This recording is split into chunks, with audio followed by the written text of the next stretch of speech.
Welcome back to Grimtale Teller, where the curtains rise on nightmares you can't unsee.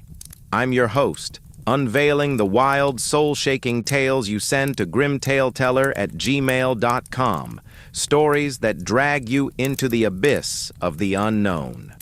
Tonight, a 2026 submission from Evan, a 30-year-old stagehand whose passion for old theaters turned into a descent into possession-fueled madness. Inspired by the eerie silence of abandoned stages, this tale twists reality with every creak of the boards. True encounter with a haunted past or a mind lost to the spotlight. You decide. Got a tale that sends shivers down your spine or bends your reality? Send it to grimtaleteller@gmail.com. Subscribe, dim the lights, and let the fire's warmth guide you through the dark. This is Evan's tale of the silent stage. I'm Evan, 30, a stagehand who's always been drawn to the musty charm of old theaters, their creaking floors, faded curtains, the ghosts of applause. By early January 2026, I'd worked on dozens of restorations, but a gig in Chicago caught my eye. A derelict theater from the 1920s, shut since a mysterious fire, its marquee still flickering with ghostly letters. The pay was decent, so I signed on, hauling my toolbox into the dusty auditorium. The silence hit me first, thick and heavy, and as I adjusted a spotlight, a whisper brushed my ear. Faint, like a line from a forgotten play, igniting a terror I couldn't shake. I froze, spotlight trembling in my hands as the whisper repeated a line, "The show must go on," delivered in a voice not my own, echoing off the empty seats. The stage lights flickered, casting shadows that moved without a source. I chalked it up to old wiring, but as I climbed down, the floorboards groaned, and a figure appeared. A silhouette in a tattered costume, swaying as if mid-performance. I blinked, and it vanished, leaving a cold draft.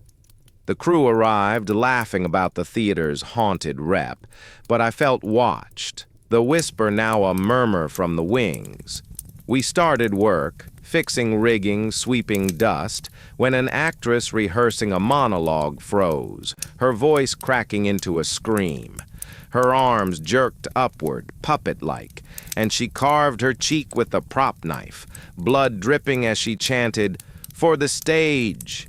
The crew rushed her out, but the bloodstain remained, pulsing like a heartbeat.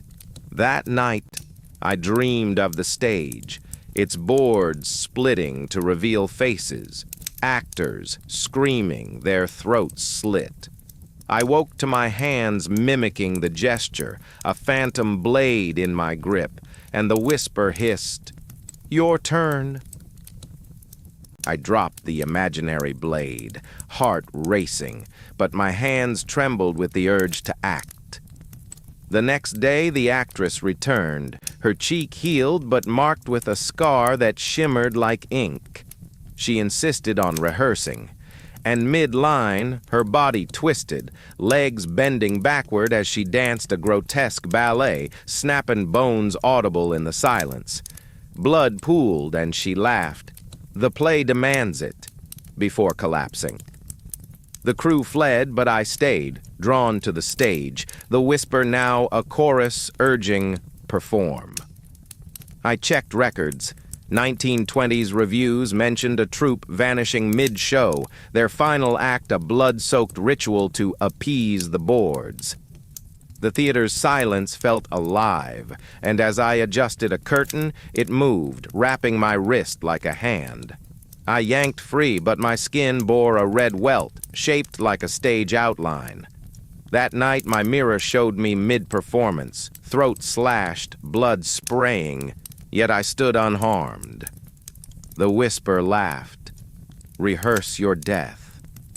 And I felt my legs step toward the theater, unbidden.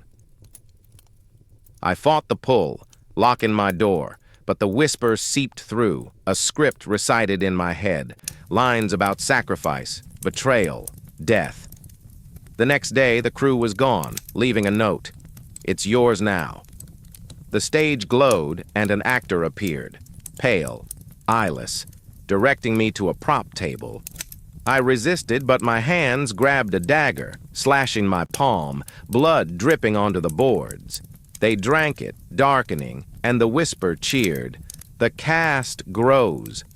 I tried to leave, but the exits vanished, walls shifting into a theater in the round, seats filled with shadows clapping. The actor forced me on stage, my body moving to a play I didn't know. Lines about a stagehand killing for fame, my voice not mine. I stabbed the air, and a crew member's ghost materialized, throat gaping, blood soaking the stage. I blacked out, waking to my hand bandaged, the dagger reel, blood under my nails. The whisper purred. "Direct the next act." I ran to the street, but the theater reappeared, its doors gaping. My hand throbbed. The cut healed, leaving a scar shaped like a spotlight. Inside, the stage pulsed, and actors, former crew, performed, their bodies contorted, limbs breaking as they enacted a play of betrayal, one slitting another's throat, blood spraying the curtains. The whisper narrated, "Your script," and I saw it. My memory, rewritten, showing me directing their deaths. I called the police, but my voice was the actors, reciting lines about a grand finale.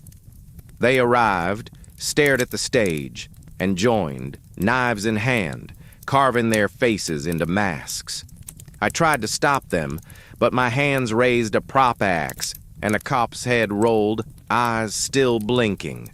The blood soaked in, and the whisper laughed. The audience approves. My mirror at home showed me axing again, my face splattered, yet I stood clean. The loop was starting. I barricaded myself, but the whisper broke through, scripting my next move. The next day, the theater called. Actors, alive again, demanding a show. I went, and the stage lit up, forcing me into a director's chair. My hands waved, and they performed, gutting each other, heads rolling as curtain calls, blood painting the boards. The whisper narrated my voice. "Kill for the encore!" And I saw it. Me beheading an actor, his skull grinning. I fought, tying myself to the chair, but my body broke free, grabbing a saw. An actress begged, and I cut her arm, her blood mixing with ink-like stains on my skin. She thanked me, dying, and her face appeared on my chest, whispering, "More." I passed out, waking to the stage reset, actors revived, waiting. The whisper cooed, "You're the playwright," and my mind filled with scripts, each ending in my death, directed by me. I surrendered, directing plays, actors gutting themselves, heads rolling in a dance of rebirth I orchestrated. The whisper praised, masterpiece, and my body split. Half director, half victim, each death mine. My skin mapped their fates, blood pulsing with every line. I saw the origin. 1920s cult, me their leader, sacrificing for eternal performance. The fire hit it, but the stage preserved me.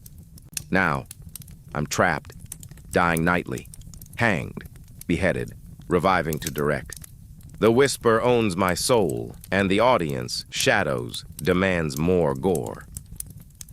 I'm lost in the silent stage, my mind a stage for endless horrors. The void throbs, actors, my reflections, performing, dying, reborn in a grotesque cycle. My skin bears their scars, blood my ink, each wound a script I can't erase. The whisper commands, "Keep the curtain up," and my hands move, carving a new death, my throat slit, head rolling, only to rise again. I hear their chants, My voice, theirs, echoing through the boards, a symphony of agony. The loop repeats. I hang, revive, direct, an eternity of torment with no end. My body's a theater of their sins, heads rolling in my vision, each a memory that haunts me. If you hear a stage creak in silence, flee. The abyss claims its director, and I'm its eternal prisoner, trapped in this nightmare performance. And that's Evan's Tale, a silent stage that turned a stagehand into a puppet of his own demise, a theater of gore and rebirth that defies escape. Was it a haunted relic, a cult's lingering curse, or a mind lost to the spotlight's glare? The whispers linger in the creaks. Thanks for this chilling story, a testament to the darkness within, shared through the embers of the fire. If this edgy horror gripped you, subscribe for more weekly terrors as 2026 begins. Like if you'd step on that stage, or burn it down, and share your spookiest theater tale below. New madness awaits. Stay tuned. Until then, listen for whispers in the dark and lock your doors against the silent call. This has been Grim Tale Teller. Good night, if the fire keeps the stage at bay. Pause for fireplace crackle fade.